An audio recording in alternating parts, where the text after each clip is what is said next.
Hello and welcome to Sit With Hitlist, our completely unedited, unscripted podcast plus print series. It's been almost a year and a half since the pandemic that we brought this series to its original format with a live audience in front of us.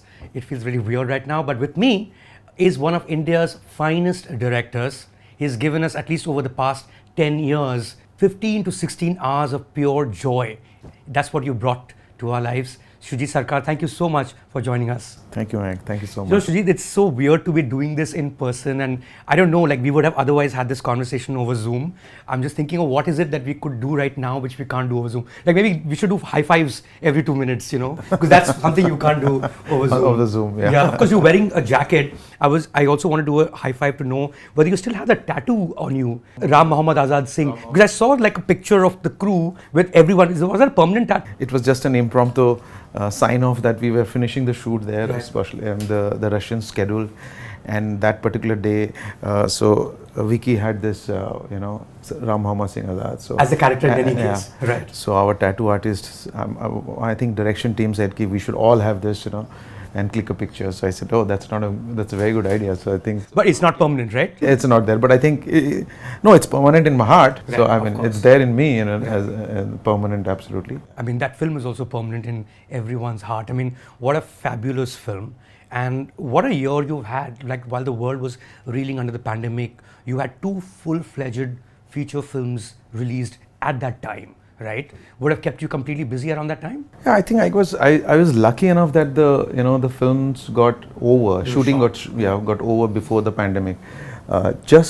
We finished our last day schedule, and within a week the first lockdown was announced. And when I was shooting there in Amritsar, and I was going to Russia, Moscow, Dubai airport, I could see some people in mask, but most of the people were not there because at that time it was not so.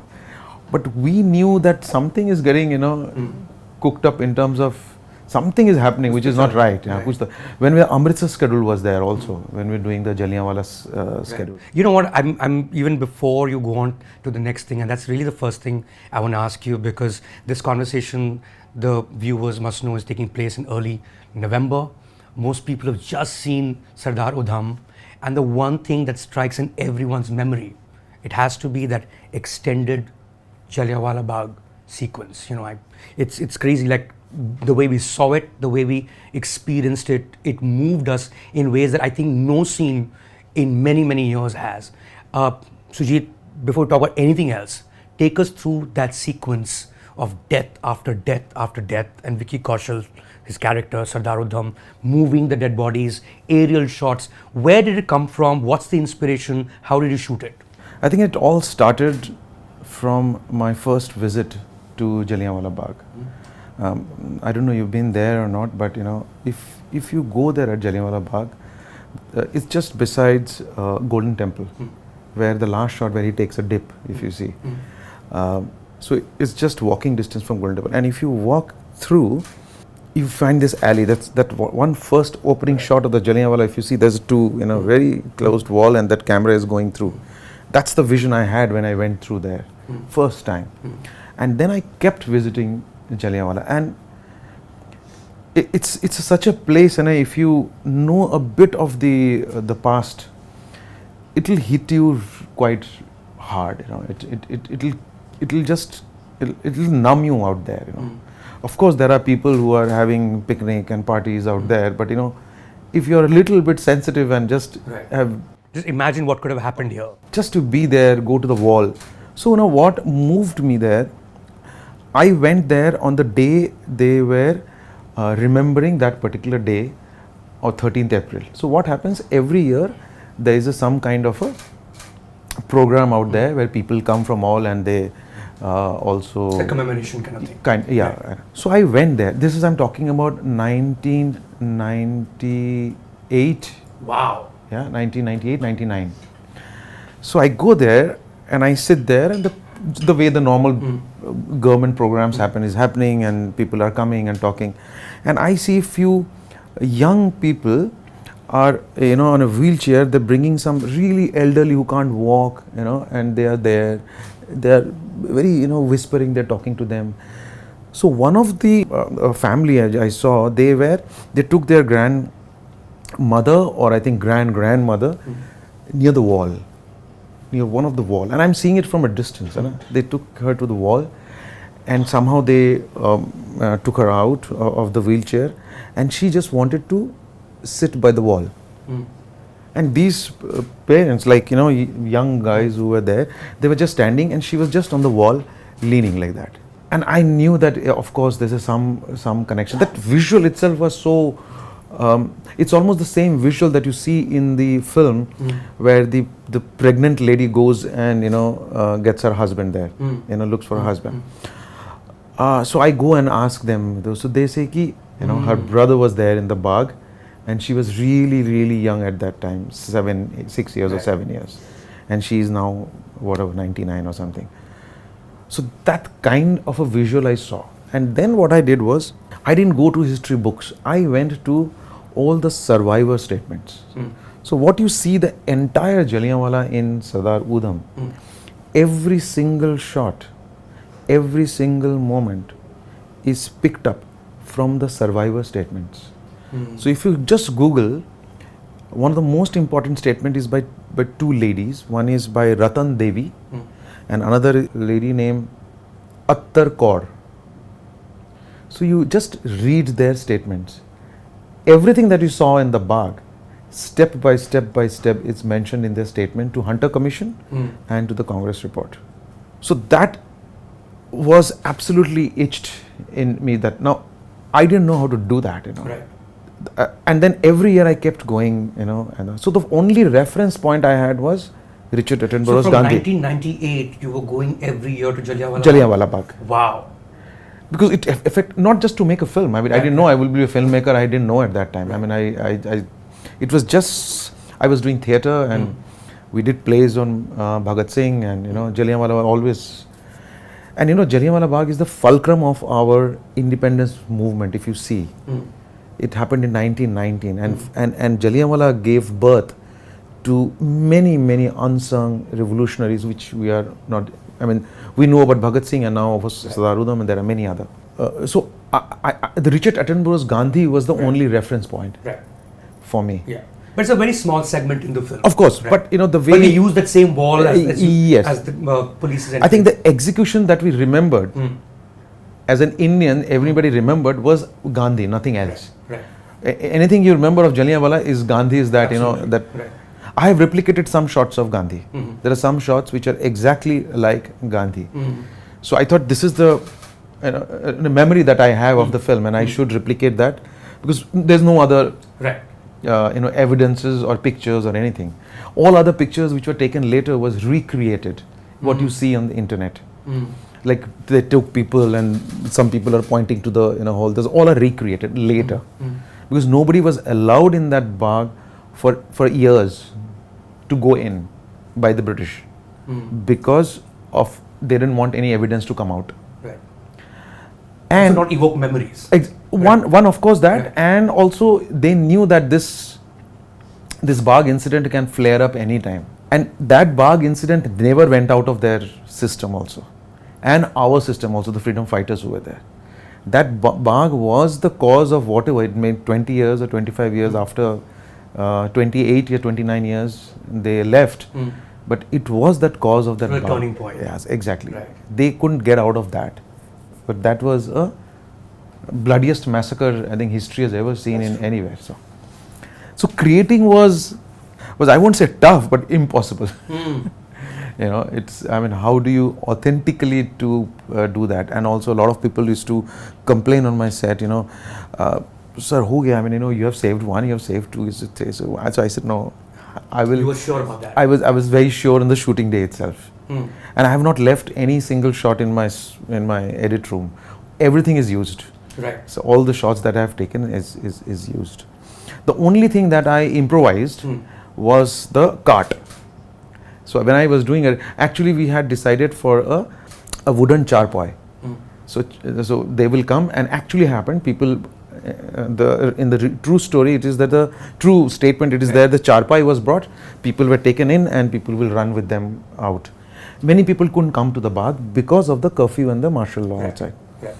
And most of them could not attend to their injured and death because of the fear that they will be noticed and a report will go to the police station that who all people came to the Bagh, and next day they will be summoned. Some things don't change. Yeah, they will be summoned. So they didn't even go and to the Bagh also. So they were lying so dead. So we don't know actually what is the real, So the British figure. won't come to pick them up. The people who are locals cannot. One curfew, second Martial law, yeah. Right. And they were scared that they will be again Spotted and then prosecuted.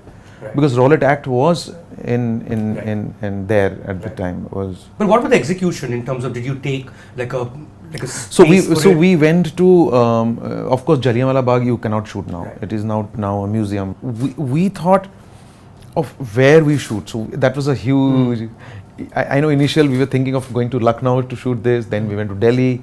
Then we decided that. Then my production team, Kumar and Ronnie, my producer said, "Ki you won't get the faces here." Richard Attenborough could bring 3 trains of people from Punjab, but you won't have that budget of bringing people from Punjab to Delhi. So we will have to shoot in Punjab. Right. And also these faces, they were very important. They were faces actually handpicked from villages, and there were some Gatka kids who are martial art kids. So these kids could actually jump and fall, And also for Jallianwala, I mean, it was surprising that they were ready to do anything. I just told them I'm recreating Jallianwala. They were just standing, and I will tell them just, we'll have to drop there, we'll have to run there, we'll have to fall there. And they would do it. And I would go to my team, I hope everything is okay. I mean, they're falling like, I'm giving them a mat.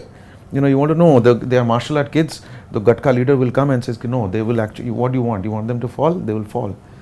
So those small kids, right, I mean, they were absolutely terrific. They were performing actually. They were the first time they were performing facing the camera. That's why I think they were so natural, and they will hang on and sit there till late at night, and they will be there. We just wanted some walls, and then we had to do some CG effects on the background, and actual people were real. So every night we go there, we shoot, Vicky will get ready. So Vicky first day, of course, he was enthusiastic, he picked up the body. He didn't know how many bodies to pick. No, he doesn't know. Right. He doesn't know. First day he picked up 3 or 4, and also the takes after takes. The first day was a little messy because of course, because I didn't know where to put blood, and of course I had the blood color was not good. We could not get the right color on the camera. So we did experiment after experiment on the color of the blood, and the real blood that we use, they're too expensive. We have to import them. Oh really? Yeah, we have to. Some of the we have to import the real one where you see close-ups of the bird. We have to import. Though we don't. We get here, but somewhere in the qualities that differ. So we thought with our team that we can't import that many of blood. I mean, we don't have that much of budget. We'll get lost. So let's recreate the blood. Now we started doing experiment how to create that blood color. So that took us at least 4 months. Wow. To get the right color. Every time. And of course what happened was, as soon as he mixed with the mud or it goes in the body, then it goes to dilute. So then right, it stops looking real. One of the cameras was with me. Obigda trusted me. Okay, you operate one camera as an operator, and I will operate with my team one of the cameras. And I will look through the camera and I'll see, no, this blood spot is not, and I'll ask the team, my production designer Mansi, that I need blood on both of my side. Keep 2 buckets of blood. Why? So what I'll do is I'll look through when the camera is panning, on the rehearsal. If I don't, I will take a mug of blood and just pour in there somewhere, and sprinkle it. And that's gory. That's gory. And my assistants will come and say, Sujita, you are not like this. What happened to you? Even I also think, no, I am not. I don't know I'm doing right or wrong. I don't know. It's too gory. I know. I was a little scared of censors also.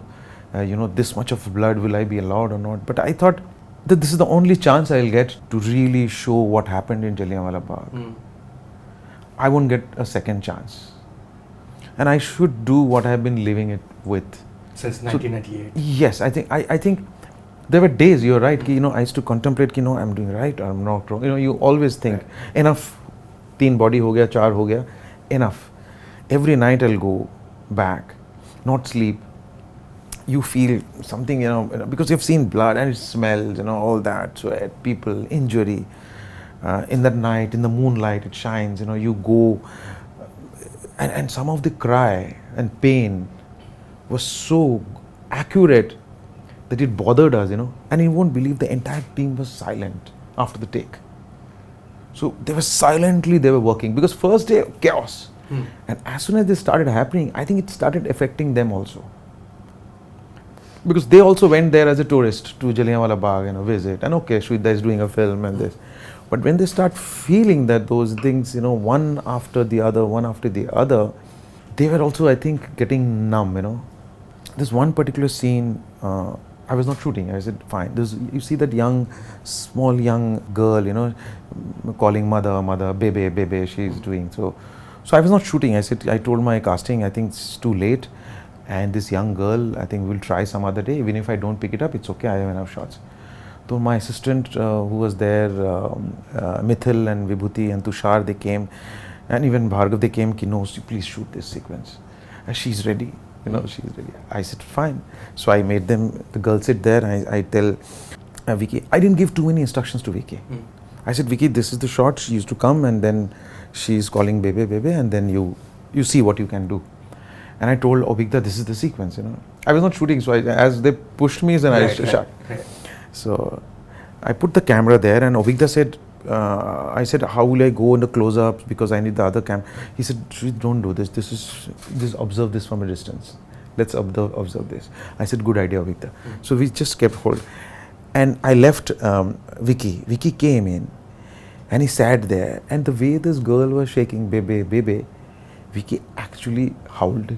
And as soon as Vicky howled, and we are all holding, we don't know what to do. And this girl is also in a shock because he didn't expect that Vicky is going to howl and cry, and because he thought he'll catch him and take him in his lap and go. And I can see that everyone on the set, they have tears in their eyes. I mean, I can see that, And that scene is very long. In the edit, I've just reduced it a little. And then he picks it up and then he walks and then he's gone. So it also hit us quite badly. It was not easy. 21 days we shot. Oh wow! This entire night sequence. Just the Jallianwala Bagh sequence in 21 days. 21 days, yeah. That's a full film for a lot of people. Yeah. It was not easy to handle some thousands of people and with them, with explaining them and then going there so that nobody steps on because there are bodies lying in. Anybody could step on anyone, So that care has to be taken and also night. And how do we make it visible? It's a moonlight. There's no light source. It almost seemed like that was the point. That was the reason you made that film. A lot of people might even think that maybe you went a little overboard. It's indulgent. It's too stretched. But that is what you want to drill home. That is what you want to convey to the audience to feel what happened on that day, right? See, Mayank, you're right. If I wouldn't have done it, how do I mean, it was my personal thinking that if I don't do it, how would I justify this man, silent, something internal is a scar and pain he's carrying and it's there in him. He's not vocal, Sardar Udham, but it's in him. I mean, he must have seen that. I mean, just imagine a 19-year-old, 20-year-old watching and experiencing this night. What would have happened? He must have seen death. He must have died there that night. Right. Rest is just, he was like a ghost, he was going. So he tells both of them, even twice he says, Bhagat Singh ki, then we will have to find a third one because mera bhi wahi hona hai jo tera hoga. He tells him also when they both of them in conversation. Right. And when the Britishers were torturing, he said, I don't feel pain. I don't sleep. I have seen death. So nothing happens, just give me, So he says that. So he must have, just imagine a 20-minute sequence has impact on us. Just imagine the entire person being there. Yeah, and it was not one night. It was a week. Bodies were lying there till a week. So they didn't allow people to come out at night and fetch them. So just imagine the city. For a week, those bodies are just lying there. So it was that. Crazy. This is such an intense start to this conversation. I mean, we just need to, but that is really what that film was, and of course it calls for that lengthier conversation, for that lengthier scene. Yeah. I mean, when I go even in Punjab or somewhere outside, also people don't know. They know it's a folklore. Okay, something happened, in Jallianwala Bagh. But that's the fulcrum, as I said, is the center point of our freedom movement. That gave what you call a pressure and an acceleration to this freedom movement.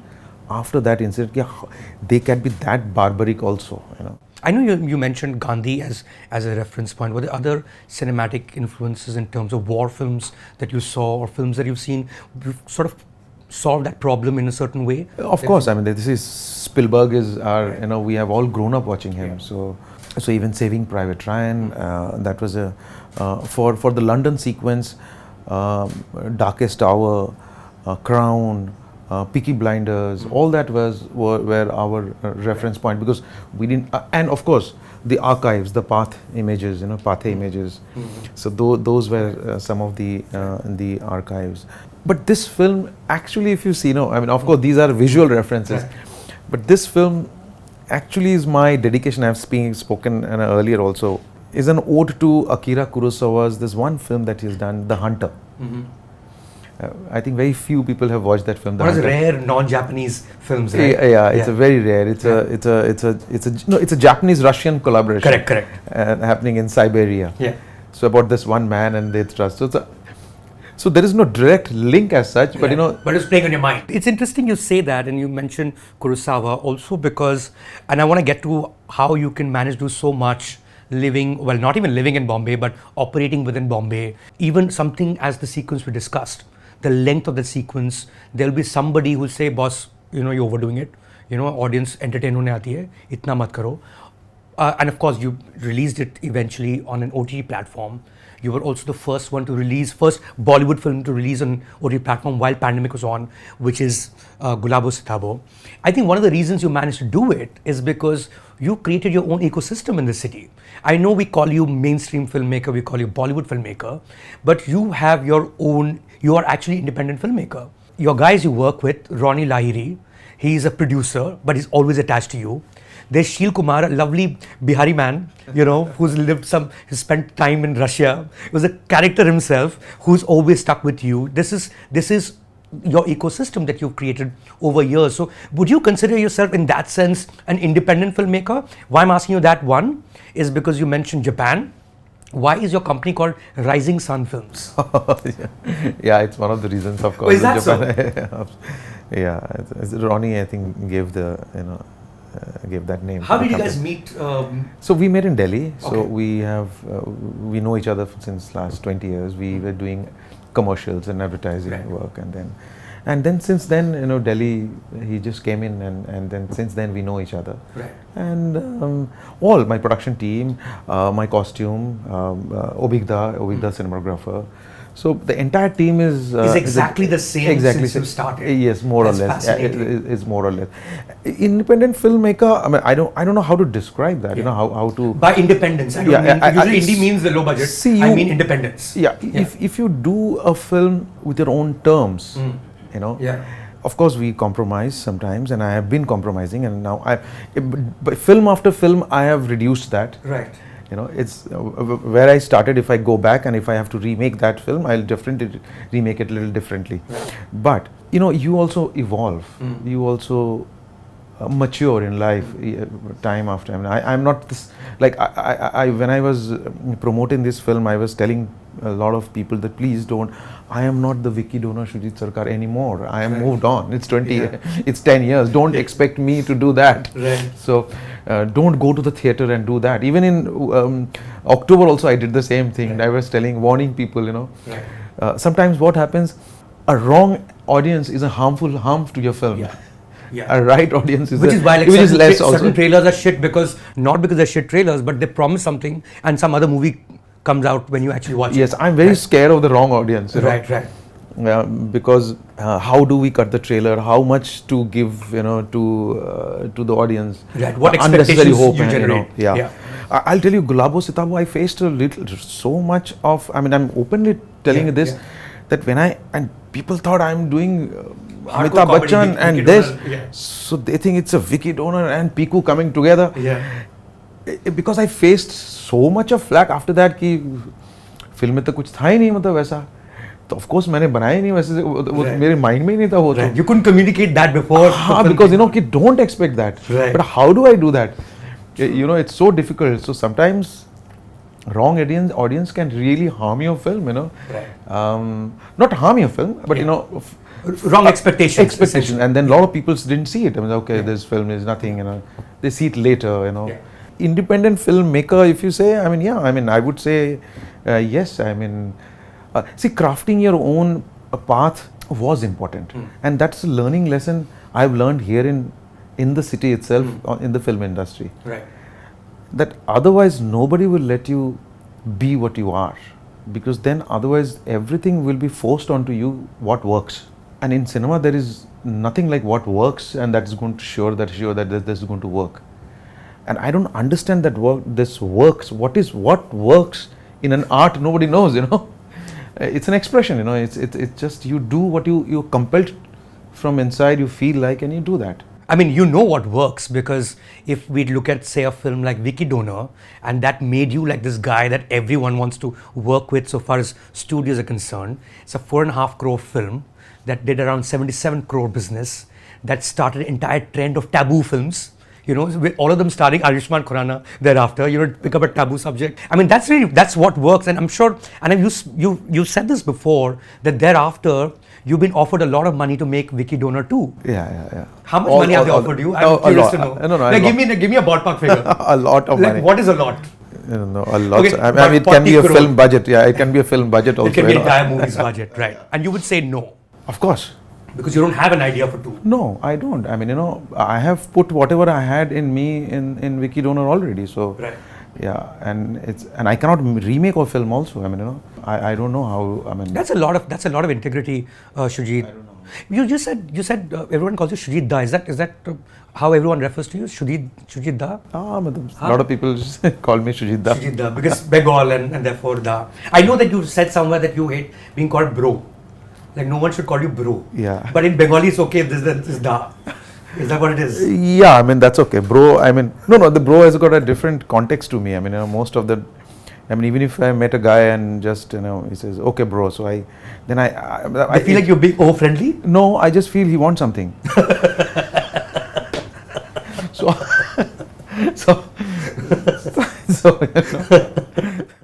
So that's why I'm quite repulsive to that little, I don't know. So wait, you didn't tell me why why is it Rising Sun Films? Japan, like just because, what is the Japan connection to your film company? No, I mean, we didn't think that much. So Okay. Ronnie said, why not Rising Sun Films, you know.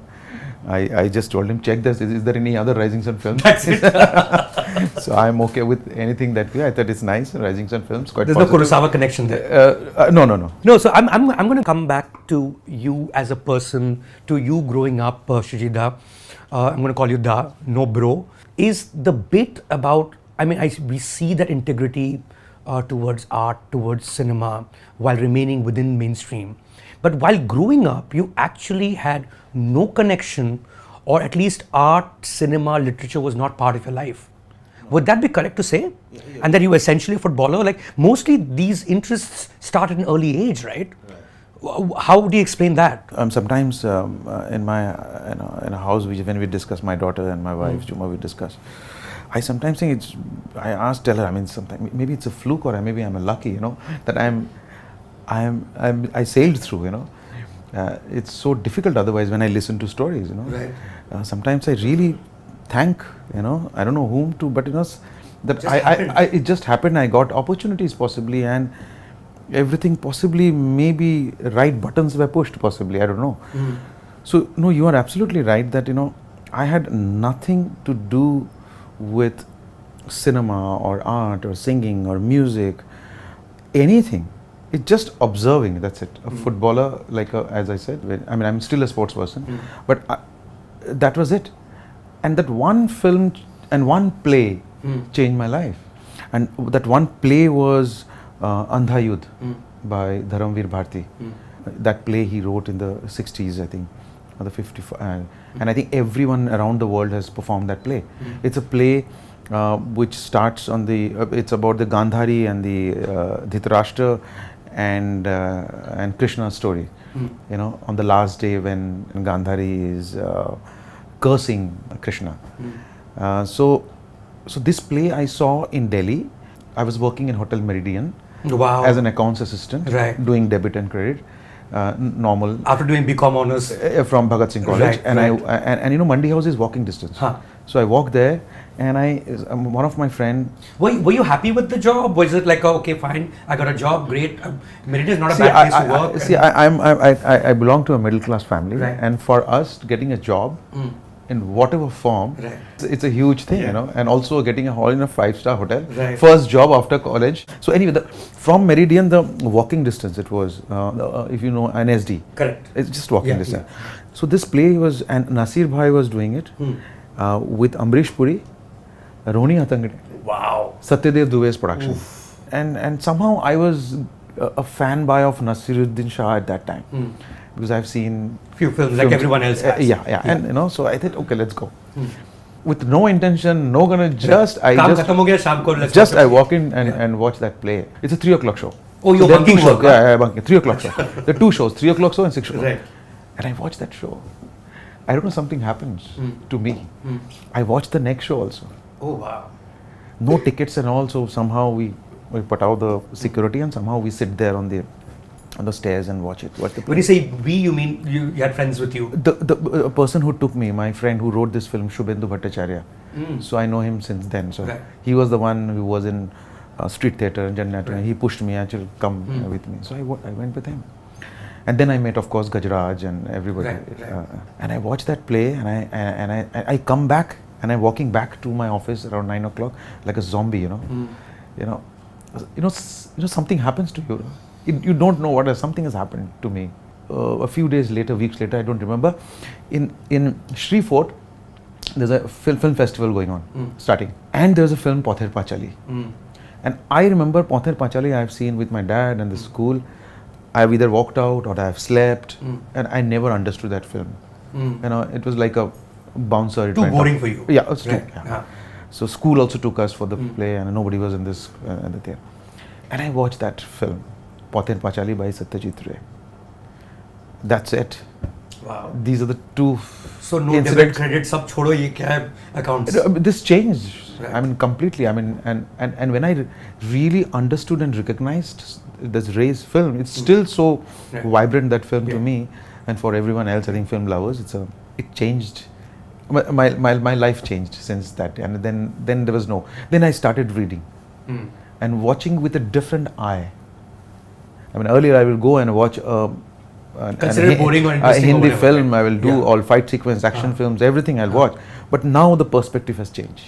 You know, something has happened in me, which is I can't explain. You can't explain. I can explain something, and the looking at things how to see things, and that's when I joined theatre. I have this little theory about how something happened in the early 90s in Delhi University. And there were people who came from various parts of India. They were all in the same time, right? And then they all moved to Bombay a little later, and they became what was New Bollywood. They almost redefined this city's cinema industry. And you know, you've come up in these conversations that I've had in the past with people like Manoj Bajpayee. They mentioned Shoojit used to work there. You worked with Manoj, Gajraj Rao you mentioned. Are there other people, and they all came at the same time? Would you agree with this theory, by the way, that something happened there? Yes, I think it happened possibly, but you know, I don't totally agree with that, because people like Nasiruddin Shah, Om Puri, at that time there was Raj Babbar was also there. There's a full parallel cinema movement, right? Yes, before us, even I think Irfan moved also, little before us. But again, Delhi, na? Yeah, but you know, people like Sai Paranjpai, Tapan Sinha, Mrinal Sen, Yeah. Shyam Benegal, Ketan Mehta.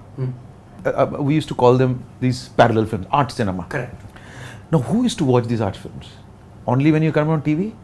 Most of the people are watching pure mainstream films, whatever, even if it's a... Chitra, watching it. Yeah. Now, who is watching these films? In Delhi, as you said, you're absolutely right. There's a watched only in Delhi or possibly in Kerala or in Calcutta. That's it. They were the actual place. Now, who were watching these films? Whether it's Par or Garam Hawa. I remember that time even Meera Nair's Salam Bombay also came. You know, Bandit Queen at that time, which was not released. You know, we watched the special. All these show. people worked in Bandit Queen. Yeah, most of them. And from the theatre. They all got their jobs in Delhi. Right. You just imagine how these people like us, we were also a normal audience. We watched these films, whether it's from Hindu, either it's Imtiaz or Swanand or Manoj or Ashish Vidyarthi, Seema Viswas, Nirmal Pandey, Irfan, Tishu, anybody, you know, you take Anurag Kashyap, Anubhav Sinha, anybody, we watched these films. You know, these films were only happening in one place, in somewhere in Apugar, there was one theatre, and we'll all walk down and watch these films. Yes, that movement happened. I think what happened was here, some raw voices came possibly. Raw journalist voices came possibly, because in Delhi most of the people had some journalism in them. I felt, you know, they were associated with those social issues, what was going around, you know, and that possibly affected them, because they were all from theatre mostly. And that must have brought them here, and they must have, you know, expressed those beliefs and thoughts into it. I came in a different way altogether. I came I was doing theatre, then I did some advertising work. You were sold out from beginning, huh? you know, screw theatre and its politics. I'll make money from ads. So and I make money from ads. Whatever I earned, I put it in the theatre. So that's what my job was. So I was like a mole from my group in the advertising industry. You make money and bring us, and we will make, you know, do plays. So that's what my job was. So you were making ads in Delhi, making money from there, and putting in a theatre that people could perform. So say a Manoj would perform, or a Gajraj would perform, or are there other people? No, Act 1 was the group. Act 1 so was yeah, the group. by the time, by the time, I thought, so we were, because of course it was an amateur theatre. It needed money to, you know, run. So you were the patron of the arts, like right at the beginning, at a young age. Yeah, me, and there was some other Atul. Even Gajraj used to work in, say, plays. You know, he will do some plays. He will get, say, 500 rupees as a stipend, you know, whatever, and then from there half the money he will give it to the group. So it was like that. So everybody contributed. So, you know, whether it's Piyush, Anik, everybody. So they all came and contributed. Piyush Mishra, yeah. So that's how you know, you come and do it. You know, what happened was, you know, once you enter Mumbai and, you know, and you start in the film industry, the first thing is it's on your head, it's hammered, is a box office. True. And when that is hammered on your head, whatever your all understanding, ethos, essence, all are, they all, you know, changes you from inside. Exactly. It dissolves completely. It gets away, and it's difficult to bring that back. Your integrity again. Your integrity, yes, again. No, it's not retained. You have to bring it back forcefully. Otherwise, it can really, every step it can go up. You know, you can lose it. And it's not that I have not lost it. I have lost it.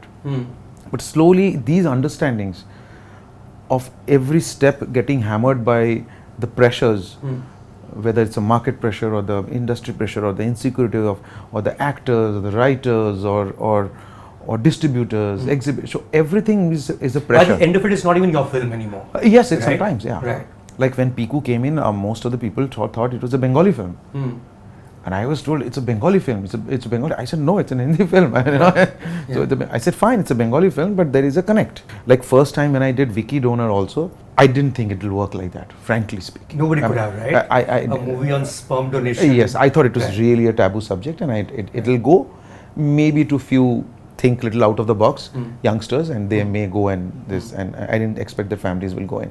Also, I didn't deliberately try to play it to the gallery also, and put in things which are double meaning or something. It might well be your toughest film actually, in terms of the way people received it. It's not easy to make a film of that nature on sperm donation and not go cheap or not go B grade or not seem like it, right? Yes, exactly. And that's the learning. That was the learning point also for me.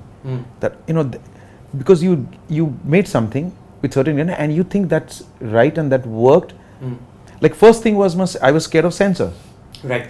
Of course. Censor on sperm donor, you take out all the word sperm, you get this. I thought, so I told Ronnie, I think it's going to be the A certificate. But fortunately, they got it. Right.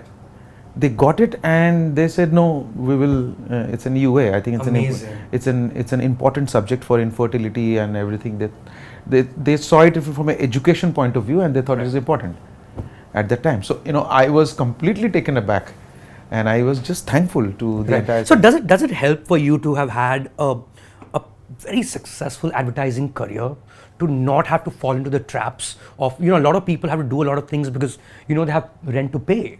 And you can't even blame them. Of course, you see their films, but you know where that film is coming from. Poor guy hasn't had any work for 3 years, and of course, he's going to say yes to the first offer that comes his way. But did that help you? The fact that you had something to fall back on, a very, very successful ad filmmaking career?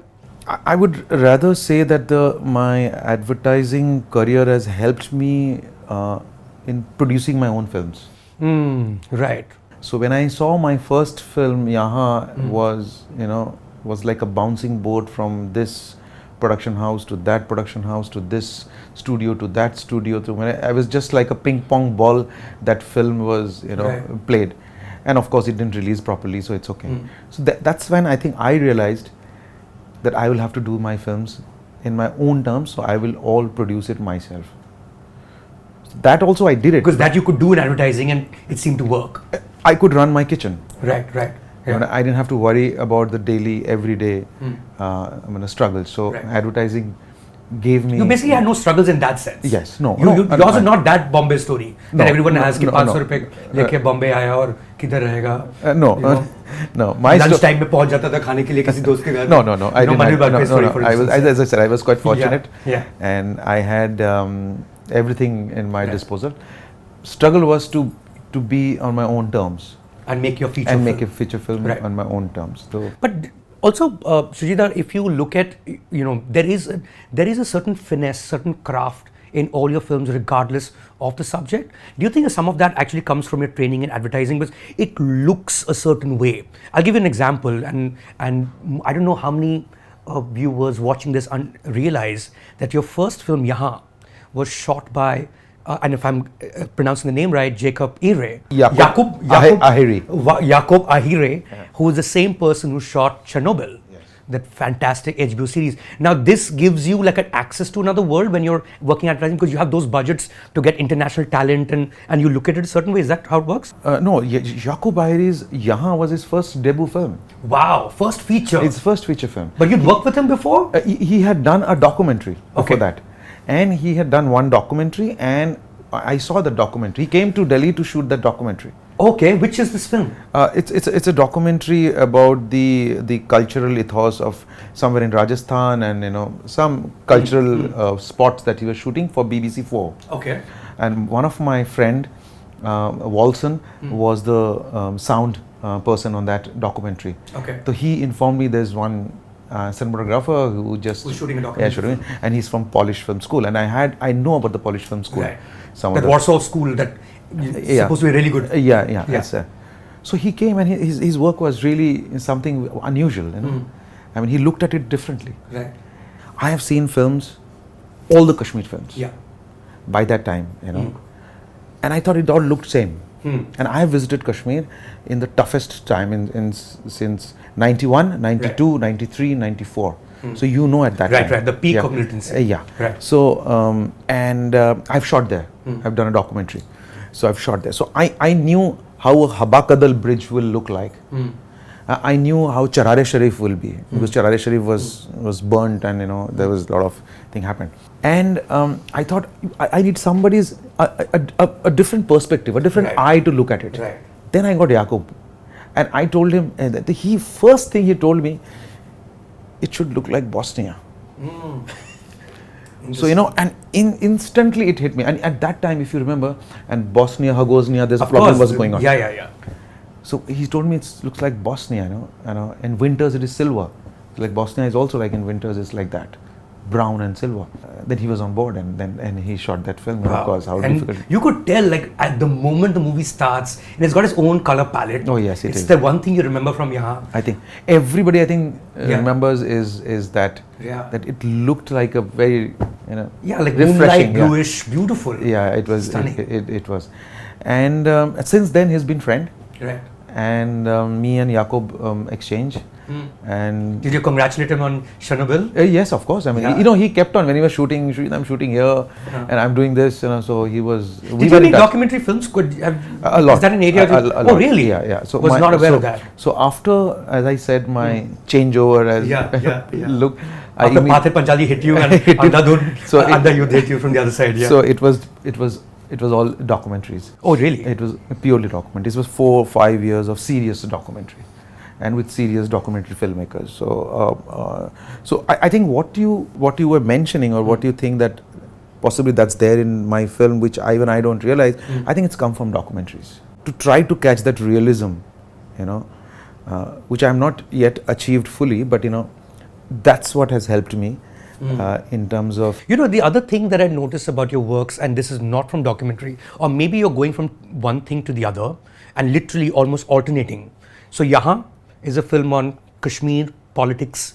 From Yahan you go to Vicky Donor, which is a comedy effectively. So it's almost, and then from Vicky Donor, which is a comedy, you get into a political thriller, which is Madras Cafe. From Madras Cafe you get on to Piku, which is technically speaking a comedy. Is this a coincidence, or is it by design that you go intense, and then of course the work is the same. You'll put in just as much work in a comedy as you would in a political thriller, but you want to relax now. Abhi Gulabo Sitabo kiya, to ab thoda relax kiya. Now I'll go Sardar Udham. You're following a pattern, right? No, it's coincidence. It's a coincidence? It's pure coincidence. It's like just, after Sardar Udham, you're not thinking, okay, I need to make something light so that I can feel lighter? I'm not wearing a mask when I'm making Sardar Udham. And the film is over and I take off the mask and throw away. It's not like that. I am Sardar Udham. I mean, I strongly feel about it. I strongly feel about Gulabo Sitabo, the greed. I strongly feel about October, because I have been in ICU for 3 months with my mother. And I know exactly what happens in an ICU with a coma patient, with a comatose patient. Right. So what happens exactly? So the dynamics of comatose, I am. So I can't take it away and I just throw it away. Sure. It's not connect and disconnect after the film. No, no, it is not. Right, it stays within you. You will have to. Was that the most personal film you made, Shoojit, October? It is. It is absolutely. Because personal. it concerned your mom and the time you spent with her when she was in coma? Yes, it is. It is. If you see each and every moment inside that ICU or even the outside, because when a comatose patient is there inside the ICU, you have nothing to do. You can just wait. You just wait. You wait for that one thing that the evening the doctor will tell you today's report, and you know that you're expecting that today she must have, her eyes must have shifted something, she must have opened her mouth or something. But no, you will not listen that way. Deep inside you know you're not going to listen, but you're hoping that doctor will tell you. Right. For days and weeks and weeks and months, you're just there and you're waiting. Also comatose in a certain way. Yes, and you're waiting. Right. And then you become a family member of that hospital. Everybody knows you. Right. You know the chemist, you know the canteen wala, you know the nurse, you know the doctor, you know everybody, and they also know you. Fir aa gaya wo. So Right. You were Dan in that sense, in the hospital. In the hospital, you will have to be. I mean, forget about comatose. If 7 days somebody of your family is there, you're just sitting outside in the waiting room. What are you doing? True. Even if somebody experiences that. The other reason why I'm saying this could be a most personal film is also because, as you mentioned earlier in the conversation, you worked in Hotel Meridian as an accountant. Yes. And I have not seen any film that shows the back of a hotel the way you have. Yes. And it can only come from eyes that know it. Exactly. Right? You're right. Absolutely right. That's something that you decided at the time that ye dikhana hai. No, two worlds. When I came when Juhi bounced off this idea of that, this is going to be the film and this is the way we're going to structure it and this is the character. I knew that, I immediately clicked, okay, fine, hotel, I know hotels, so I will go into it. Right. So it just hit me straight away. So then I had no problem in understanding the hotel. Like I wanted a particular kind of a housekeeping room. Right. You didn't recreate it, it was a real hotel. It was real hotel. Yeah. So my art team and my production said, we'll create this. I said, no, you cannot create this. You can't create this. It has to be a real This has to be real. Whatever problem I face, I will shoot there. You get. So luckily we got the same place in the housekeeping, whether it's a kitchen or whatever. So yeah, that of course. But tell me more about the casting of this film. I mean, Before we started this conversation, Shoojit told us that he watches 5 films in a year.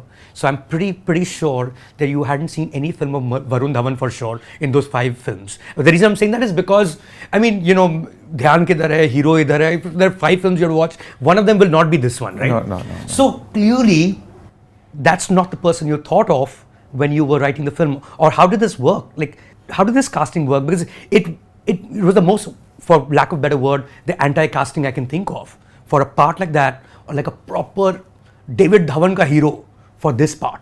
Those apprehensions are always there. I won't say that, you know, I have taken a decision and it's okay, you know, it's an apprehension. Even in Sardar Udham, when it was Irfan and then I had to move to and Vicky Weon and Vicky Kaushal, those apprehensions are there in the beginning. I mean, I won't say that it's not there. No, but with Vicky, you would have seen a Masan and... So for Varun, you know, what happened was we were hunting and looking for auditioning the lead part, the character, of course. So many auditions we did and we found also few, you know, who were, they were very quite good. And Varun been calling me for quite some time. And my house is near, I want to meet you. And you know, I live in Kolkata, so I used to come here, work for 2 days and go out, so I was not getting time. Right. So one day, I was just about to leave and I saw his text, Dada, whenever you're next. I said, I'm here and I have a flight and I have to leave the office. Are you here somewhere? He says, yeah, I'm at home. I said, can you come? So, give me some time, I'll take a shower and come. So I said, no, don't worry, just come, drop in, nobody will see you, just walk in. So the way he was, he just had woken up and the way he was, he just dropped in.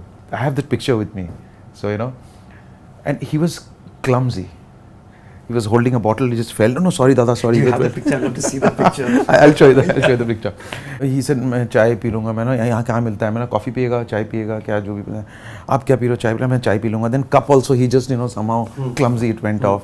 Then बात करते, I think he was zoned out completely. He's just woken up. He just woken up, zoned out, and I feel that I don't know what he's talking to me and I don't know what I'm talking to him because, you know, he's not from any of this my zone at all, you know. मेरा कोई only radar में है ही नहीं है ना. Nothing else. Yeah. मेरे radar में है ही नहीं Varun Dhawan, you know. And also he is also, I don't know what he's going to talk to me कि क्या फिल्म बनाओगे आपकी मेरे को मतलब हम काम करेंगे. And then he sits down, you know, and he's in, and I look at his jeans. Of course, your photo jeans. And he saw that I'm looking at jeans. So he's just looked at it. Dada, mere jeans ki taraf dekh rahe. He looked at me. I am a different person altogether. Right. And you know, he sat there and okay, Dada, and he went. He just came to say hi. Just in case you have something. Like, and you know, I was in the flight, you know. Then I just kept thinking about him that, you know, and I landed and I called Ronnie and then Juhi. I think I said, do you guys want to see him once? You know, because, you know, I just found him that he doesn't know where is he. So I think that's what Dan is, you know. Right. You know, who had no clue. Yeah. What is he doing? Why is he doing? You know, he's just doing it. Right. And I think we all met, you know, somewhere. So yeah, it's almost like it was his first film in a way that we that's saw. How. So I told him, I'll give you only first half of the script, and I will not give you the second half of the script. No, Dada, I have to prepare. And no, you don't have to prepare. You don't prepare. So what do I do? So I said, what do you do in the morning? So I said, I wake up and I said, what do you do first thing? I said, I take my phone and I start. I said, don't take the phone. I mean, just can you do an exercise? I'll give you an exercise. He goes, yes, Dada, tell me. I gave him a music piece. I said, as soon as you wake up in the morning, you listen to this music piece. And I said, do you have a plant in your house? They will say, yes. So what do I do? I said, sit there in front of the plant. What? And watch that plant and listen to this music. Phone to touch mat karna. तो ज़्यादा मुश्किल है. मैंने नहीं तू exercise यही है और कोई एक्सरसाइज नहीं. बोलता नो कैरेक्टर मैंने कुछ नहीं तू ये कर. And that's what he did with this one. Wow. When we took him to what was this piece of music? It was just a meditation. I do a lot of meditation, right. So I just gave him a meditation piece, of course. So slowly that music, possibly he just kept listening and listening. Had to be staring at a plant. Maybe it calmed him down by a few, a few ounce. Yeah. And you asked him to get off social media too, right? Yes, I asked him. Yeah, because I remember him telling me that. Yeah. So that calming effect, that's what I needed in Dan. You know, and I shot the climax first, because so that he doesn't know what I'm shooting. So first I told him, yeah, that's that last. So he doesnn't know at all what he's going to shoot because he's not seen the second part of the script. वो ज़्यादा line होगा तो याद कैसे करूँ? मैंने कोई बात नहीं, तू अपने बोलना. So the first day I shoot is that last day conversation. So I thought I'll catch him raw, the way I caught him in the office.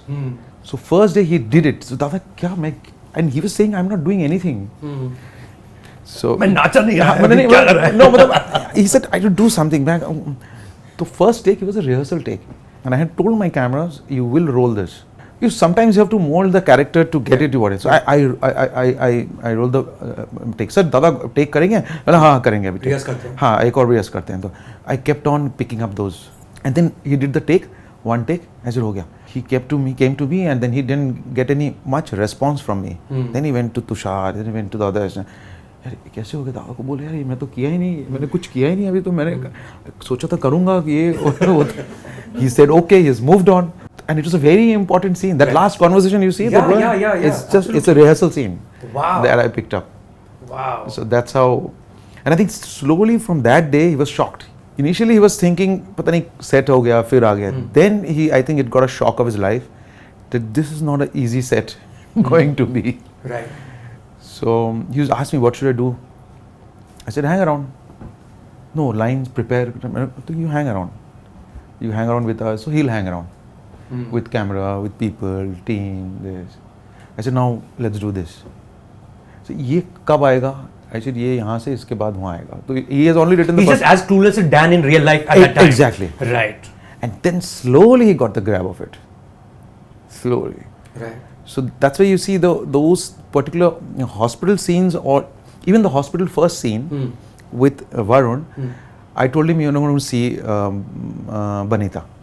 No, Dada, what will I do when I go there? I said, I don't know. No, but I have to go to the ICU, right? तो मतलब मैं वहाँ कुछ करूँगा ना. मैंने मुझे क्या मालूम तू क्या करेगा? तो he got shocked. So he said, went to Tushar. He said, script क्या है? So he said, then Banita is so and so, and he's gone, and he looks, and he comes back. कुछ लिखा नहीं है ज़्यादा कि, you know, explain. And because Banita's makeup, I wanted to get him a shock. So that was done by Pia. Right. So she did a shock, and we backdoor से उसको लेके रखा, and my cameras were placed. If you see that shot, if you go back and see that scene, he is actually clueless, and he got scared seeing the makeup. You got the real reaction. He didn't. He thought Banita. He first thing is not Banita. Shivli is not. He thought something else possibly. So if you go back and now see, my cameras are capturing somewhere out of focus is also their camera, and I kept it. My camera is moving little, not like a cinematic perfect, no. Right. Because he was clueless. He didn't know what to do. And then at one point, there is, Dada मैं जाऊँ? He's asking on shot. Right. Madam नहीं, और थोड़ा देर देख और. So he did that, he didn't know what to do. पता नहीं आगे टच भी करेगा नहीं करूँ, क्योंकि उसको इंस्ट्रक्शन जो टच करेगा तो मैं कहीं बोल दूँ टच मत कर. Right. Then nurse came, and anyway he went off. Right. So it's as candid as you see it. Is that how you worked on Vicky Donor too? Because characters are similar in the sense that they're also kind of, that person is also kind of clueless, figuring out life. I think purity was there in Ayushmann in that. Right. And it was his first film. How do you cast someone for sperm donor anyway? Like what attributes Like are you looking the for? similar scene was there when when I was doing Vicky Donor. So there was one scene in the clinic that he has to go to that room. Right. Yeah. And he told me that I want to donate sperm. Yes, to donate. Yeah. But Dada, I want to do that scene. So मैंने बोला हाँ. So तो बोलते कैसे होगा वो scene? So मैंने बोला मुझे क्या मालूम? तू रूम में जाएगा? So it was as bizarre. Right. So we all laughing, and सब scared कि इसको भी वो कर रहा क्या है. So I put a camera on the top in the corner एकदम ऐसे एक. So like a CCTV. CCTV. Right. मैंने देख मैं ऐसे capture करूँगा, nobody's there. So you enter and shut the door. So only camera is watching, and हम लोग बाहर. Right. And Ayushmann went inside.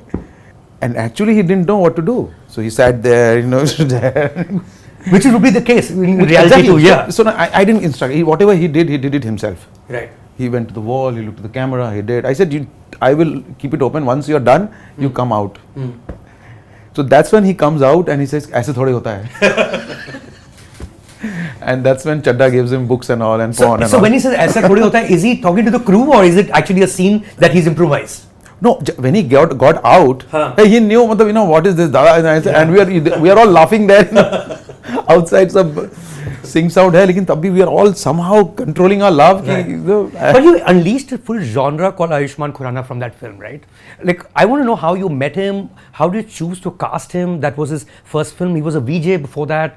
Who did you see before that? Like, did you meet others who you wanted for the lead role, for Vicky Dono? It's a tough one also to play or to pull off. Ayushmann was introduced to us, to me, by Jogi. Jogi is my casting director since my... Right. And I know him from Delhi again, my Delhi team. So he introduced me. He told me, we were of course looking for many, and there are many who don't wanted to do this film. There are many. So then I didn't know how to do that. The A-listers would have said no, no? Of course, they were already immediately. Said no. Yeah. No, they laughed, they liked and everything, but they said, "Karenge nahi, matlab." So then I said, me and Ronnie decided, let's do this film, let's do it ourselves, and let's fresh face se karte hain. So then Jogi introduced me to him, and he came first day. So of course he was, in the first when I told him the story is all about this, he was taken aback. Right. Then I have to script pad le. Agar if you think that you're uncomfortable, you tell me. But I think somewhere he I don't know whether he makes this up, but he actually says that he was a sperm donor once. Did you know that? No, he told me that he's been a sperm donor once. While shooting, he told me that some of his roadies or something he did where they had some exercise. He told me that. Okay. So later I came to know. I said, "Chalo, theek hai, fir to." Then you are. Of course, you won a national award for that film, Shoojit. Actually, you won the national award with John Abraham, who came on board, the producer of Vicky Dono, and thereafter you make, Madras Cafe. No knock on John Abraham. I just think I wouldn't imagine him in a Shoojit Sircar film. Yeah. Based on what he's done before, based on the kind of performances he delivered regardless of the film. I mean, he works, he's a massive star, but he's not a Shoojit Sircar actor. How did that work? Yeah, you can say that one film where, I just quickly wanted to make it, and you went ahead with whoever you found first. Yes, I think. Because by 2010, I think that the entire Tamil that group was completely wiped off. Right. Case was completely shut, the Prabhakaran and the Sri Lankan army and everything.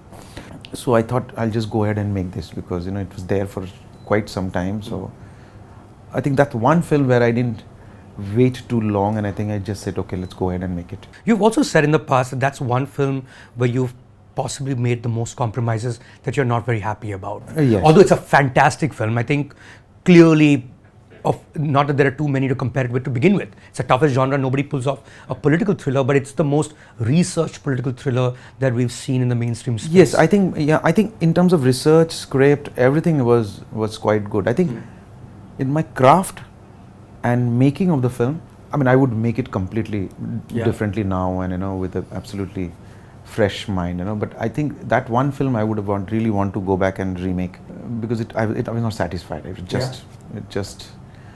I lost it on that one. It could have been really, really much more powerful. Like for instance, you wouldn't have called him PM. You would have just called him Rajiv Gandhi. Yeah, that's unfortunate that in our country that we still can't do films where everything is still in a published and a public domain, Right. and take real names like political thriller. So that's why in Sardar Udham I was absolutely uncompromising to some extent and took all the names because I could take the names. Yeah. And I think we should be like your European films or American films where you name your president or or anything that what's there in the public domain, and it's a story which has come out and there are facts which we know. I think we should make those political thriller. I think that's when the cinema will really liberate. Right. I feel. Right. Cinema to if we can take that real names which has been done. It's a bit of a problem because what else would you change about Madras Cafe? No, one is of course I will take the real name. I'll go with a completely new cast and there are many places where I've been little compromising in terms of dialogues and little the heroism part. Of course my heroism from then and now has changed. Right. So for me, heroism is not about heroism. For me, heroism is doing the right thing. That's what is doing, rather than not doing it. The concept of heroism has changed in terms of then and now. So tell me something, Shoojit. I mean, you take. I knew then also. Okay. But you know. But you knew that this is the only way to finish the film now. Yes, I am compromising at that because there were a lot of threats and this and those because of it was a sensitive country, an assassination of. There's never been done on an assassination of a prime minister. So there were few things, elements, which were bothering me, and I thought, let it go. How long were you with this film, with Madras Cafe in terms? I know you said 20 years was how long. Madras Cafe was almost 10 years. Wow. Since my college days, I would read. You know, at that time it was newspapers. Yeah. There used to be spread about something happening in Sri Lanka. Or so if you remember that time it was every day. It was the peak again. Yeah. When you sit with an idea for that long, what I find interesting about you is that, I mean, clearly you direct the writing all through. And in fact, I've seen certain interviews of yours where you've actually linked an event in the film to an event in your own life. I love the bit I saw about the iconic scene in Vicky Donor, the drinking scene.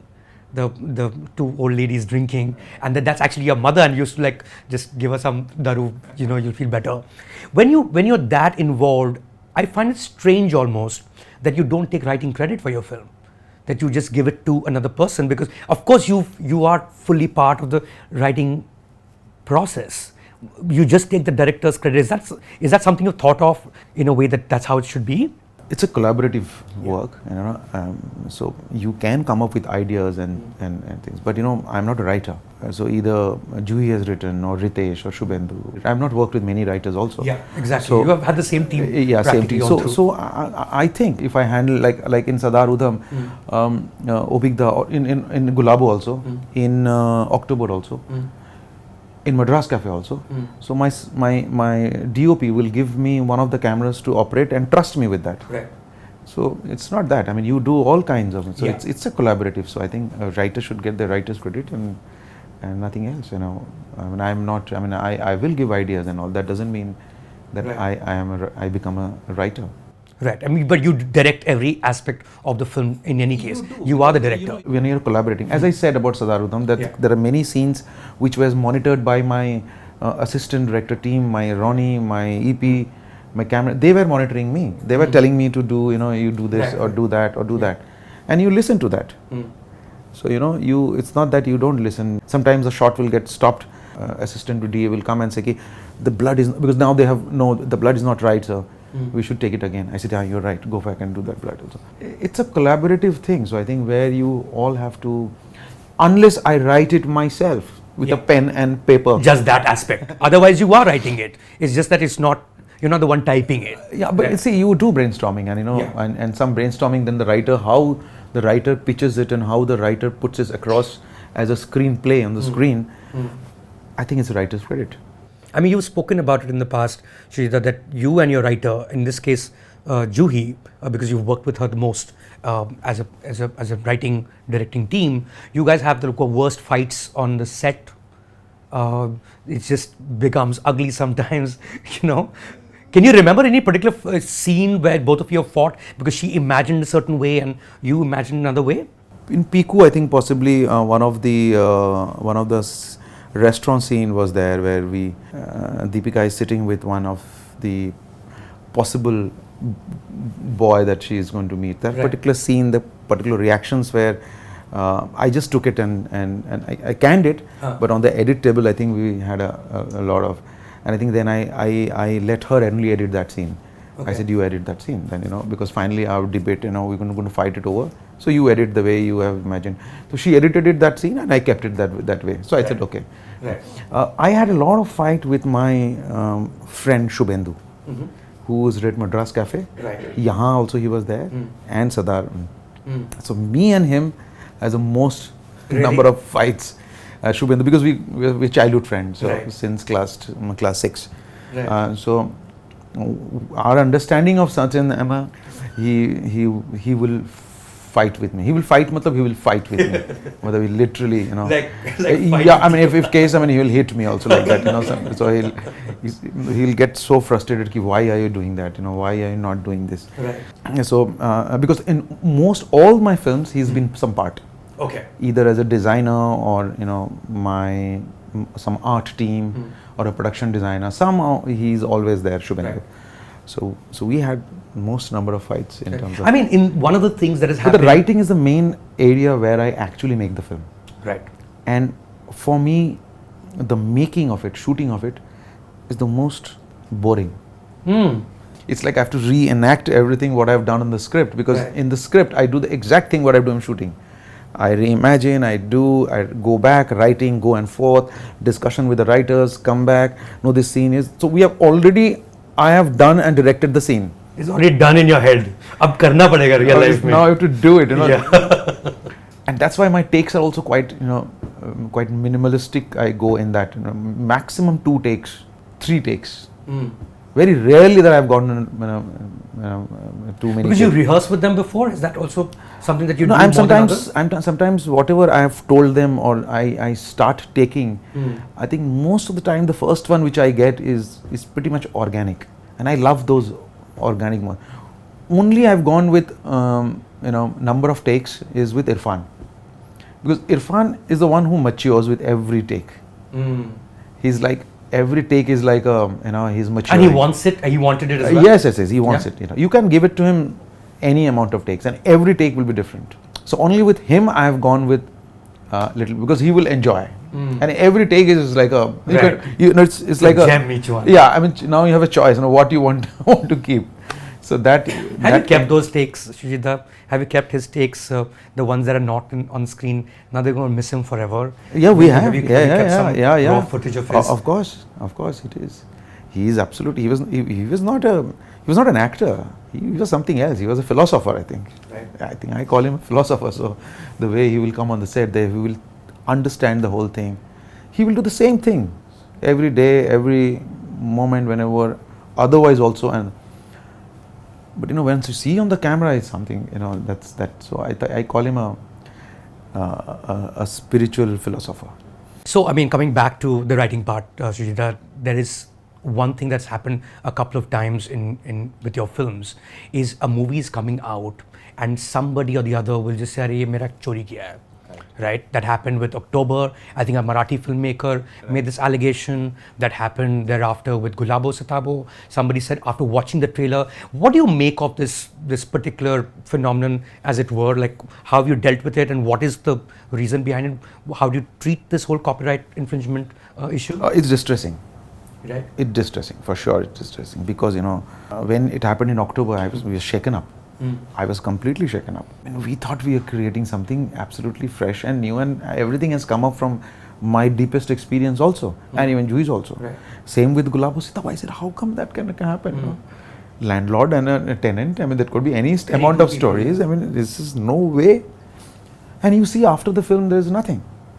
After the film is gone, there's nothing. It's publicity. I don't know.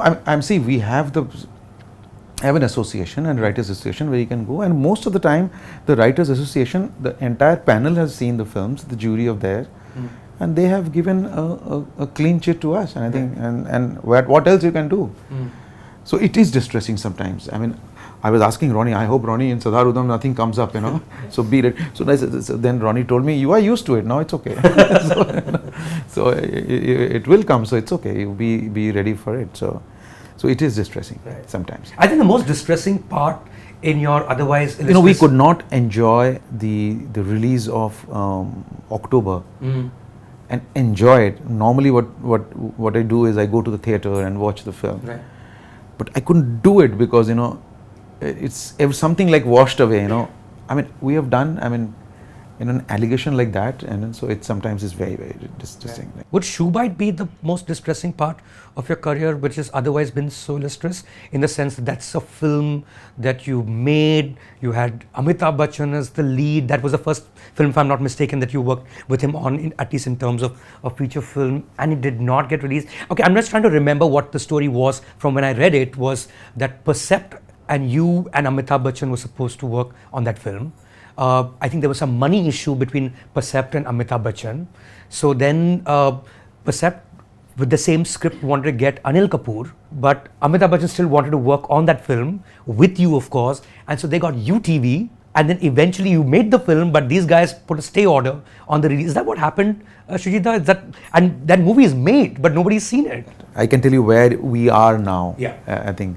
So finally the film is with Disney, and Disney is also Fox, and Disney is also UTV. Right.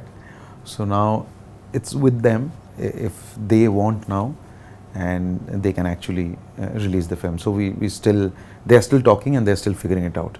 Right. So I can tell you that all the past, it's all over. There's no end to it, no? Yeah, there's no end to it. But That's that was all an over. idea by M. Night Shyamalan? Yes. What does that mean? Like, So that idea is that he wrote that idea in a script. Then that was adopted by Renzil. Renzil had just done Rang De Basanti at that time, and he adopted it. Later, when we found out that this is an idea by Manoj Night Shyamalan, we came to know later. Then I stepped back, and then he stepped back. Then I think Ronnie Screwvala was doing a film with Manoj Night Shyamalan, and that's how again the restart happened. Because he was doing a film with Happening. There was a film that he was doing with Manoj Night Shyamalan under UTV banner, I think, international. Right. So that's when it all restarted. So yes, the basic idea is written by Manoj Night Shyamalan. He's wanting to do it as a Hollywood film. So, but then we requested that we will do it in a regional film. It's a messy. It is quite messy. I mean, but it's quite sad that it's still in the cans and it should release. It should happen at some point or the other, right? Is it Amitabh Bachchan releases a Shoojit Sircar film? I can't imagine it will remain in the cans for too long. I've kept the last film to discuss to right now, which is the last part of this conversation, and it has to be Piku, Shoojita, because I don't think there is any film more loved than Piku. That around me, especially Bengalis for sure. Whether you might say it's a national mainstream film, but that it touched a Bengali chord in a way that no film that I know of has, and probably other films must have, but not in the past decade or so. Every Bengali I know has seen it at least 4 or 5 times. Honestly, I would love to have this conversation in Bengali with you, but ami bhalo kore bujhte pari, bolte pari na. But tell me the instructions you gave in that film, Shoojita, because it genuinely felt like when I was watching the movie, and I'm really speaking from memory, it seemed like everyone was just talking through their eyes. And they are the most expressive eyes we know, Irfan and Deepika. I mean, it's incredible. Like, it's almost like you cast their eyes for the part. Is that something that you were always conscious of? Because they just talk through their eyes. I'll just go back, I'll tell you, when we were writing the film, so my instruction, my only instruction to Juhi was that just write as long the scenes as you can. If one scene is 20 pager, write 20 pager. Don't hesitate or stop yourself, in terms of. And of course, for a writer, I think that's an open platform. I think, and that's what. Almost like a play, then, right? Yeah, 20 minutes would be almost. Yes, a play. I think my play experience I brought it, and then I got that entire scene, huge. Of course, I chopped it and cut it, and on the edit table also, and on the script level also, there was many, because the first draft was really long. So my brief was quite simple. My brief was special because all the three players were from 3 different schools of acting. Yeah. Irfan, from Mr. Bachchan is a person who is really method. He'll rehearse. He'll be so particular. You can't use left on the rehearsal, and on the take you can't use the right hand. Oh yeah. Yeah. So so he because you did. Does that make him like a one-take artist kind of person? He is. He is. Okay. On the other hand, Irfan is like, you can go on. Yeah. And Deepika is natural. If you so you have to tap into even also Deepika's internal as an artist, what she is. So you have to tap into few things. So my instruction was purely that in this film nothing is happening, nothing is moving. It's in the drawing room of a Bengali household. So that's what my audience is going to put. I told everybody from my direction team to my cinematographer Kamal Negi, I said I want the audience in the dining table sitting and just hating this Bengali family they should hate them. Please stop. And Mr. Bachchan would, I said, sir, no. He said, no. So I said, sir, everything is no, you will move on. I want people to hate you, so that, you, and he's master in that. He knows, how he can do and go on. There were days when, Deepika would come and ask me that, am I shouting too much? I'm his father in the film. I said, no, you shout. I think you go much more, because father to kya hua hai? Yeah, we take liberties with our parents anyway. So one day he shouted too much. I want to see the take. I said, you see the take? Dada, I'm shouting too much. I said, no, you go one more, you shout more. Are you sure, Dada? I said, yes, I'm sure. You shout. That maid wala scene. Right. So, that maid has left the job, and then, that house help is going to, leaving, that she hates this man, she'll never enter this house till he is there, she takes over. And there were moments when I would say there is nothing. You see, there are a lot of silences also. They were talking, there's silence. So I said, you do what you do at your home. So my instruction was basically to help them acclimatize with the house, with the drawing room. So if you're acclimatized, you don't have to shoot like a shooting, you are so... You don't have to act, as it were, So Deepika would ask me, so where you the camera? I said, I'm not going to put the camera. You tell, this is this, your bedroom is there, you're going to do that, that is there, homeopathy medicine is there, bed is there, the milk is there, washing machine is there. It's an actual house. It's there. Yeah. So you figure it out. So Dada, it takes me so much time to go there and to come back. I said, fine, don't worry. So you take it, I can go and come back? I said, yeah. So see, she also became natural when she got used to it. I didn't restrict her to, okay, do this and do that, So she was, I think that was the only instruction. With Irfan, the only instruction Irfan always thought कि कहीं तो शायद love story निकल के आ जाएगा. I said, नहीं इरफान, ऐसा नहीं है. I said, मुझे मालूम है यार, मैं थोड़ा खुश होने दो यार, तुमने मुझे दीपिका के साथ कास्ट कर दिया है. तो कहीं तो होगा रोमांस ना, इतना मालूम नहीं अभी तक. तो अभी तक जैसे शूट जा रहा है, लीनियर वी शॉट इट, अभी तक तो मालूम नहीं है यार. कभी हम बैठ के ऐसे बात नहीं करेंगे हम लोग. मैंने बोला नहीं बात करेंगे लेकिन प्यार की बातें नहीं होंगे sir. So that's how it was. I said, so they used to, how do you define? Then उनको define कैसे करेंगे? मैंने बोला मुझे नहीं मालूम कैसे define होगा. We will let people define it their own way. So that's how the ending also that was. Right, right. You left it undefined. Yeah, completely. there is a take that he wanted. दादा मैं just खेल के मैं just gate को ऐसे खोलता हूँ और आप काट देना. मेरा नहीं इरफान. मेरा नहीं Irfan. So we debated for that for a long time. So everybody we debated on that particular. That's why. But you took it though. We took it. But I said, Irfan, आप कह. But after a long debate. Right. I said, so कि वहाँ तक लूँगा या फिर खेलते हुए मैं खत्म करूँगा. So but that happens. Right. That's what is very interesting debate. We debated for months after that. The last sequence. कैसे? Oh yeah, he was adamant that there should be. Not only he, everyone somewhere somebody had a suggestion that maybe the last shot is they're going into the house together somewhere. But in my mind, while the scripting is going, I had told you, end to uska badminton में ही खत्म होगा. And the house help is going to come back. Crib as much and as anything happens, खत्म तो नहीं होगा वो film. Right. क्योंकि as I was debating with everyone, I won't say debate, discussion, I was getting much more, I was feeling much more sure about it.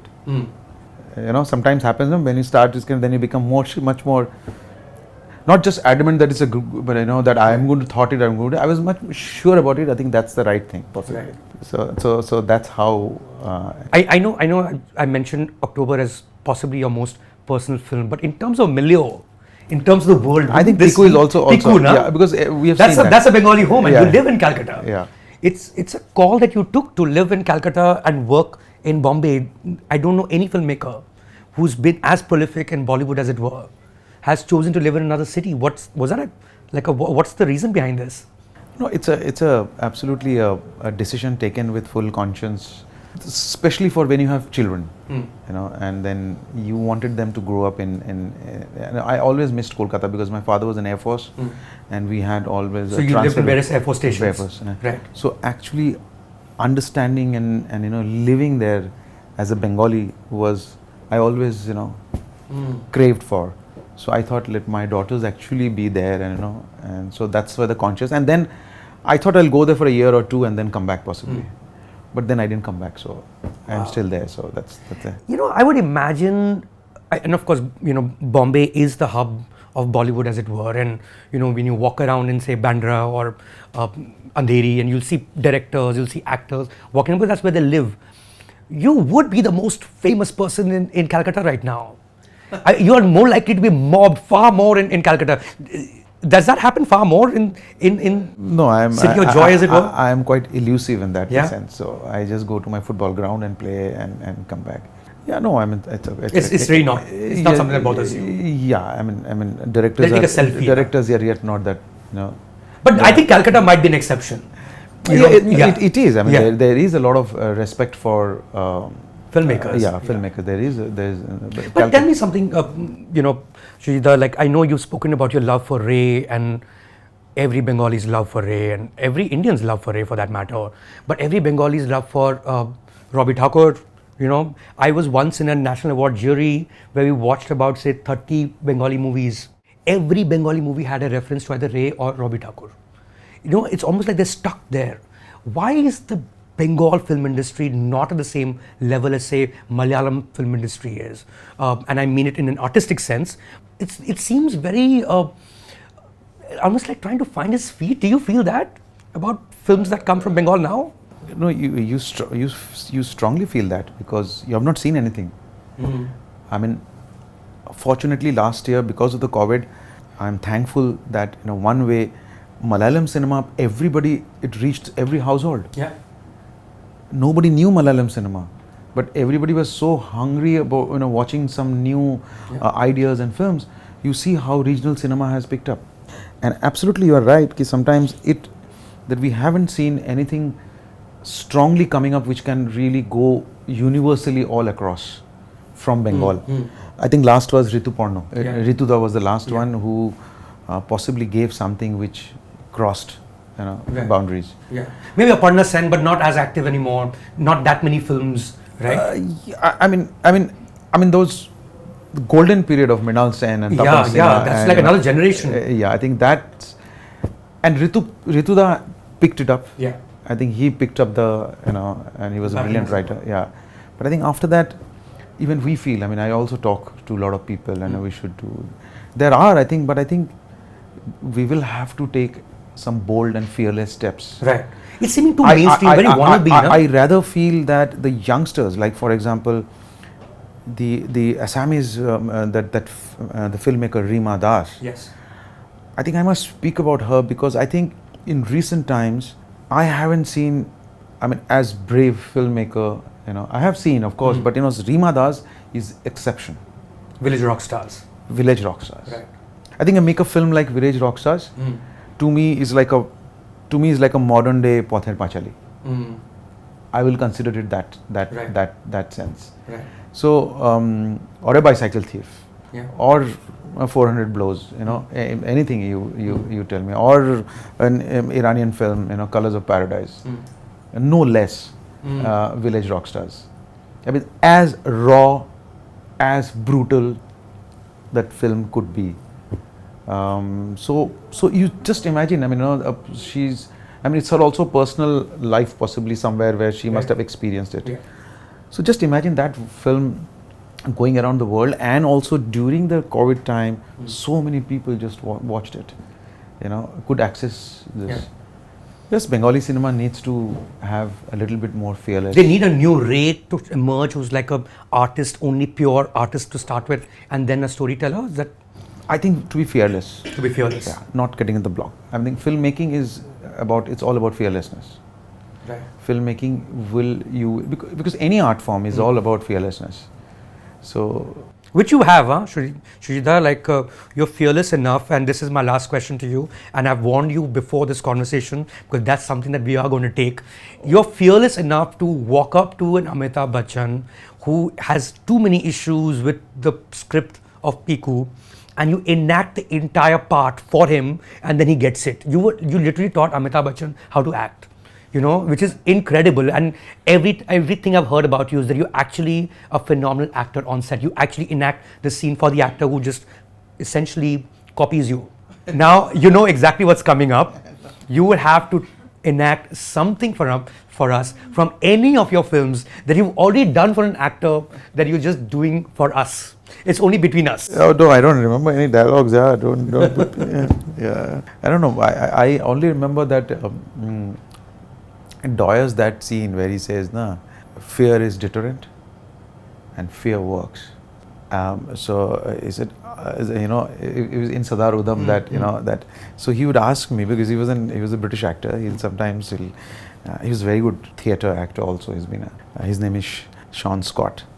Who played this. He and me will rehearse quite a bit. So, you know, he will say, okay, you show it to me. You know, how would you do it, you know. So then I will, a salesman, would you kill a man to save 10?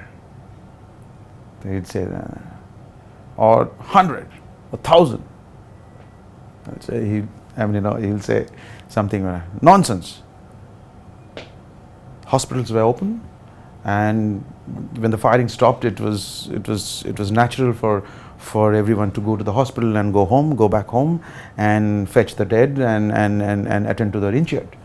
So he was as remorseful as so I don't know. I'm not an actor.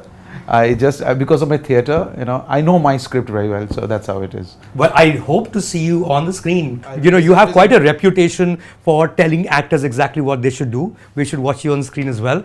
Any questions from the audience? Guys, you should watch Aditya with Vikram Sengupta. He's this promising new Bengali filmmaker who's really making waves. Yes, it is. I've not seen his last film.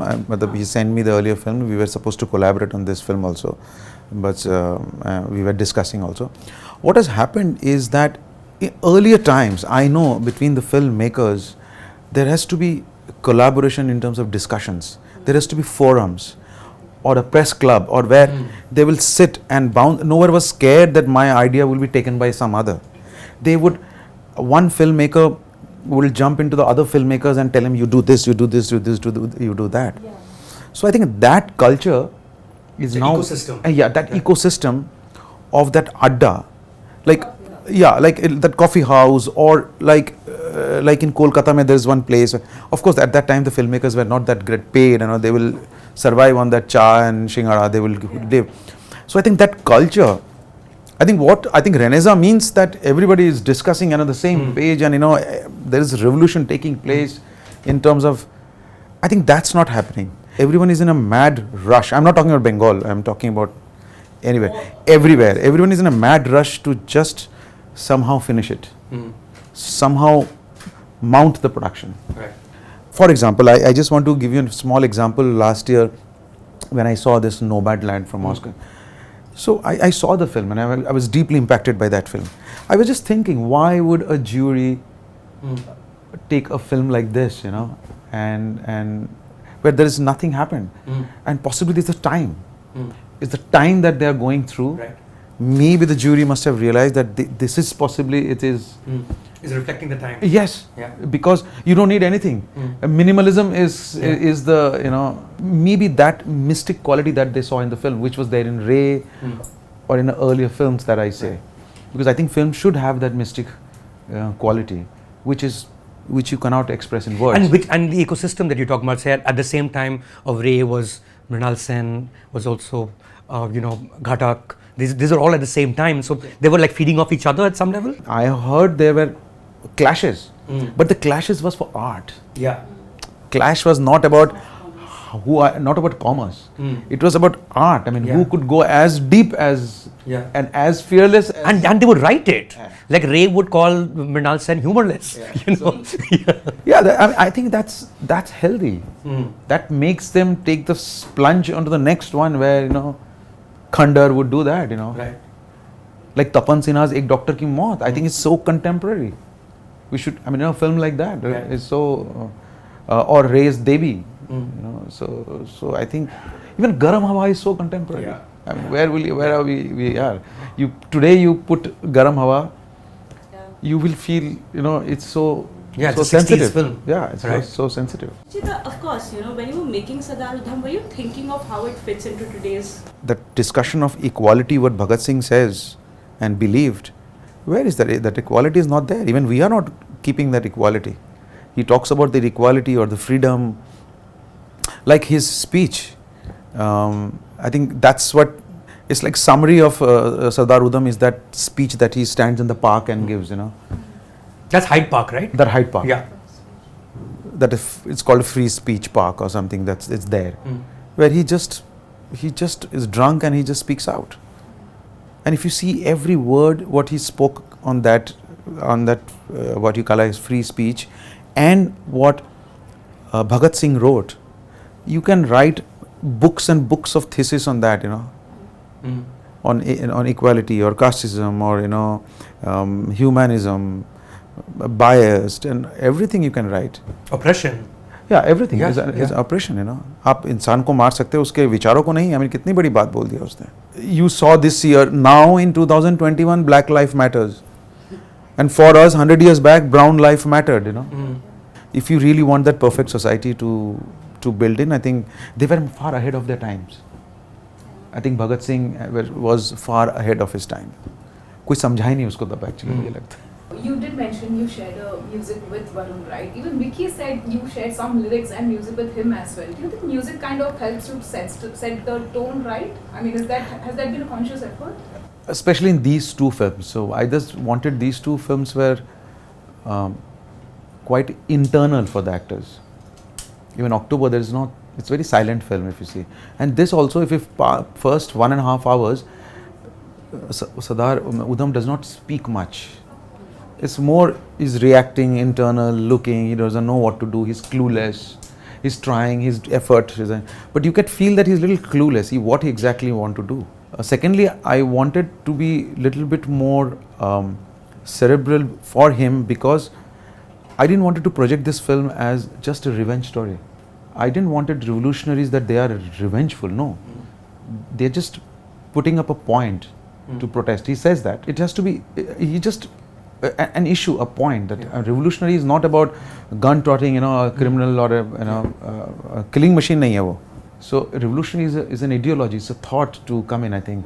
So sometimes I feel that maybe the last sequence where Sardar Udham actually walked out with the passport, what if that passport office he must have got the passport, शायद ये assassination होता ही नहीं हो सकता. He must have left. अगर उसको passport नहीं मिला, he came out, he saw that. So maybe it's a last minute resort that he took of assassinating. Right. So that's what, if you go back and think like this, it's that he was trying to do many things. So possibly because of that, the music always helps. What was the music? It was one spiritual meditation. Thank God for not putting like Rang De Basanti Chola or something in the film, because it would have taken away from the gravitas of what you were trying to say, right? Because you could have got carried away with Punjab as a setting, because that's also a fertile setting in its own way. But that's a conscious call you took. Oh yeah, of course. Right. The first film that we have with Shantanu and me decided that we'll go with original score, and thanks to Ronnie Lahiri, that my producer, that he said okay, we'll go with it. He's also a history buff, so I think he helped me also that okay, let's go with it where we are. So I think that, and also casting was we had all British actors, and we decided that they want to speak the way they are. Because I that one mistake I did in Madras Cafe when John was speaking to Nargis Fakhri. Nargis was speaking in English, and he was speaking in Hindi. Right. I thought it was nice, and later I thought it sounded so pathetic. I later realized, but by that time I had done it, and then I did supers, and then I'm not going to do that mistake again. So this time everybody was speaking. But Shoojit, does that take some of the load off when you are not releasing it for box office for that weekend, where I think almost say 1/4 of the film is in English, and you don't have to worry about Not, this is more than 1/4. more than 1/4. This Nearly is- half. Yeah, this is exactly. 60% in Hindi. 60% is in English, Yeah. and you would keep it because we've been through years of Hindi cinema where chata hai, main karta hai. Like it's ridiculous how British people have sounded in our films. But because of this OTT exposure, I think a lot. I was talking to many people. They were watching global stuff and they were reading subtitles. They saw film from Egypt, Turkey, from Scandinavia, German films. So they've watched all over. They're watching everything. Right. So that gave me a little, confidence that okay, no, let's go with it. Not to make it a conversation about nepotism, but of course there's a lot of excitement around Babel. There is, because I think when an actor of Irfan's stature leaves so early on, you do look at it at his son and think, okay, maybe we'll see some glimpses of him in Babel. I know that you're working with him. What can you tell us about that? It's first thing is that I've also said many times that for Babel it's a long way to go. It's a long way to go and achieve. I had a personal relationship with Irfan, and I could not meet him in the last year when the COVID was going on, and he was quite close, and when he was performing Udham, I had suggested Irfan, let Babel play the young Udham. So that's what I think, and I'm going to train him, and we go and let him so that at least Irfan would say, नहीं यार वो तो बच्चा है मैं ही कर लूँगा मैं नहीं इरफान वो अच्छा है वो तो ठीक है तुझे लगता है तो तुम करो. So we started then actually with Babel. Irfan's loss is still I felt it was quite, I felt guilty of it. So that and it was quite, it deeply impacted me, Irfan's going away. So then I didn't know what to do. Because Irfan gone, then what to do? So I just wanted to keep in touch with Irfan and the family. Soon I'll tell what he's doing. Of course he's doing it. It's more like a learning. So I just held his hand so that Irfan feels a little bit more confident that okay, no, nothing is. Something is there. So I know he was very worried. So you can say that okay, it is just my just weakness for Irfan that I've just kept. I held Babel, but Babel is already doing things. Nepotism, I have nothing to say about. It's quite rampant and everywhere. But I think Babel has a long way to go, long way to prove what he is. You can't expect that what his father was, and suddenly you have taken Babel. That means it is Irfan. No, it is not. It can't be. I think there'll only be. No, it can't be. No, it is not. I just being like a guardian there. So I know you have raised a point, but I've been just a guardian for him. Well, on that note, I think we should also dedicate this conversation to Irfan, and someday hopefully we'll have a longer conversation on just him with a lot of other filmmakers, because it's an bizarre We should. loss. I think. Yeah. I think we haven't spoken about him. Yeah. We just remembered him, but we have not spoken Also, about the time when he went and the whole world was in turmoil, so it was also the what time was of he? loss. There are some beautiful things about him. That why he was Irfan. It's not that easy to just become an Irfan. He is a real loss for the industry, nothing else, no other loss. I feel 2020 loss was Irfan. Huge. Irreplaceable. Yes, absolutely. But that's a conversation for another day that we will have. Thank you so much, Shoojit. This was fascinating, and wish you all the best. I'm pretty sure you have like some 3-4 films lined up as we speak, and of course with integrity. You'll No, I will. But I must tell you that I am not a factory of churning out films. So no. That's good to know, actually. We had a factory in Versova, Ram Gopal Verma's, that shut down at some point. It's not a good thing to be a factory either. If you're responsible in terms of being an artist, you can't just churn out things every time. It will not be the same. So you will have to keep it alive in you as an artist. Art needs to be alive in you, and it will be alive through your everyday life, what you do. Like a lot of people have complained about Sardar, Udham and Gulabo, even October is slow paced and it's slow, fast, edit kar do. So my point is that I'm also evolving Mm. every day. You know, I am also evolving as a person. I am aging, so I am also slowing down in my thinking, and it reflects in my films. I'm presuming the audience is evolving as well. I hope so. You know? Every audience is I aging think too. audience should calm down. Thank you so much. Sridhar. Oh, This pleasure. is- Thank This is you. amazing. Oh, pleasure. Thank you so much. Subscribe to Midday India. Get direct notifications on all our videos by clicking on the bell icon.